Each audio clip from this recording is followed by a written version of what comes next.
According to the verse of the Quran, respecting the parents is of utmost importance. After worshipping Allah, come respecting your parents.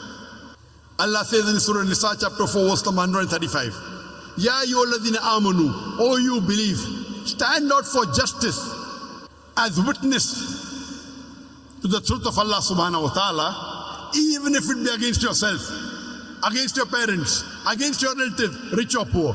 When it comes for standing for justice in supporting Allah, you have to stand out for justice even if it against yourself, against your parents, mother or father, against your relatives, whether it be your son, whether it be your brothers, whether it be your spouses, whether it be rich or poor. Allah protects all.